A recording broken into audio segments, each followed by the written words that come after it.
राख, ईर्ष्या नफरत में इंसान ऐसा जलो, कोयला भयो न राख। आज के समय में ईर्ष्या, नफरत, चुगली, निंदा खूब जोरों पे चल रही है। दुनियावी नशे बहुत बुरे हैं, लेकिन नशा क्यों करता है इंसान?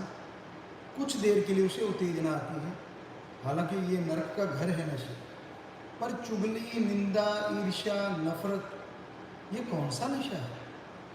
इसमें क्या मिल जाता है इंसान को? एक बार हम एक स्कूल में बैठे थे, बातें चली, तो वो कहने लगे गुरुजी हमारी कोई आदत छुड़वा दीजिए। तो हमने उनको बोला बेटा चुगली ना किया करो। तो एक बच्चा उसको कहने लगा गुरुजी अगर चुगली नहीं करेंगे तो फिर करेंगे क्या? तो आप भी जरा सोच के देखिए, अगर चुगली निंदा आप छोड़ देंगे तो कौन सी बातें हैं जो आप करते हैं रेगुलर? ध्यान देके देखिए। दूसरी बात, ईर्ष्या, नफरत। इंसान दूसरे को सुखी देख के सुखी नहीं होता, बल्कि दुखी होता है। दूसरे शब्दों में, आज इंसान ज़्यादातर जो दुखी हैं वो अपनी खुशी की वजह से नहीं, बल्कि दूसरों को सुखी देख के दुखी है। अपने दुख की वजह से दुखी नहीं है, बल्कि दूसरों का सुख देख के दुखी है। सो इसलिए ईर्ष्या नफरत ना करो, किसी का बुरा ना सोचो। किसी का भी बुरा सोचने से इंसान के अंदर नफरत ही पैदा होती है। इंसान अंदर जलता रहता है, इंसान अंदर तड़पता रहता है और उसे अपने अंदर की खुशियाँ कम हो जाती हैं। सो ईर्ष्या नफरत कभी ना करो। पर आज के दौर में हर जगह इसी का बोलबाला है, चुगली निंदा का बोलबाला है। इसे रोका जा सकता है तो सिर्फ और सिर्फ राम के नाम से, प्रभु के नाम से, और कोई तरीका नहीं, और कोई भी ऐसी चीज़ नहीं जिससे आदमी के अंदर की ये बुरी आदत खत्म हो जाए। बस एक ही तरीका है कि अपने अंदर आत्मबल पैदा करो। अगर आपके अंदर आत्मबल होगा तो आप अपनी इन बुराइयों पे जीत हासिल कर सकते हैं। बहुत बार देखा है, दूसरों की निंदा करने से, दूसरों की चुगली करने से आपको खुशी मिलती है, लेकिन आप अनजान हैं, असल में आप दुख का कारण बनते जा रहे हैं अपने लिए। ईर्ष्या करने से बहुत सारी बीमारियां भी आपको हो जाती हैं, मेंटली डिस्टर्ब हो जाते हैं आप, दिमाग पे बोझ सा बना रहता है। क्यों? क्योंकि सामने वाला आपकी सोच के अकॉर्डिंग दुखी क्यों नहीं होता, सामने वाला परेशान क्यों नहीं होता। तो इसलिए ईर्ष्या नफरत को त्यागिए। जैसे हमने दोहा बोला कि लकड़ी जल के कोयला बन जाती है, और जो कोयला है वो जल के राख बन जाता है।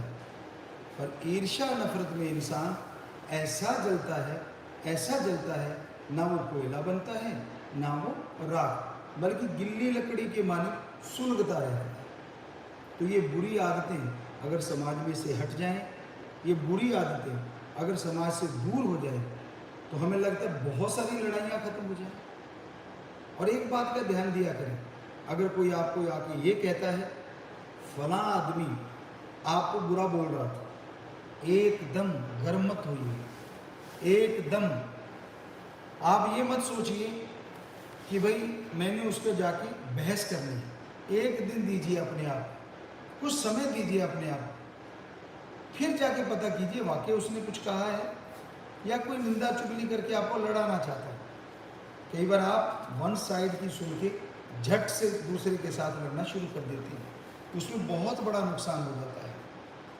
तो आज का हमारा यही कहना है आप लोगों से कि ईर्ष्या, नफरत, चुगली और निंदा मत किया करें। हमारे धर्मों में साफ लिखा है कि पर निंदा 100 गौ घात समान। ये हमारी पवित्र रामायण में शायद दोहा है कि दूसरों की निंदा करना 100 गौ के घात करने के समान है। तो इसलिए कभी किसी की निंदा ना गाओ, कभी किसी को बुरा ना कहो, क्योंकि जो आप दूसरों को कहते हैं, दूसरे शब्दों में जो आप दूसरों में देखते हैं, दूसरों के बारे में बोलते हैं, वो आपके अंदर आ जाता है, और जो आप अपने बारे में बोलते हैं वो चला जाता है। अगर आप खुद की मान बढ़ाई करते हैं, मैं ये हूँ, मैं वो हूँ, मैं अच्छा हूँ, तो आपके अंदर से वो चीज़ें धीरे धीरे जाने लगेंगी।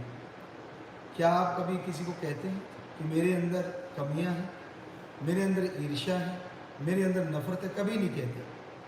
तो चलो आप अपना नहीं गाते, कोई बात नहीं, दूसरों का वो गाएं जो उनमें गुण है, ताकि वो चीज़ आपके अंदर आ जाए। क्योंकि जो दूसरों की चीज़ आप देखते गाते हैं वो आपके अंदर आती है, और जो खुद की गाते हैं वो चली जाती है।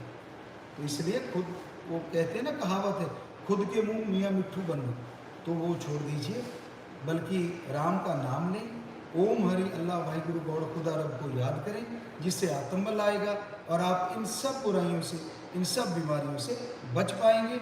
ईर्ष्या, नफरत, द्वेष, द्वेष खत्म हो जाएगा, चुगली निंदा पे कंट्रोल हो जाएगा, और आप सुखी जीवन व्यतीत कर पाएंगे।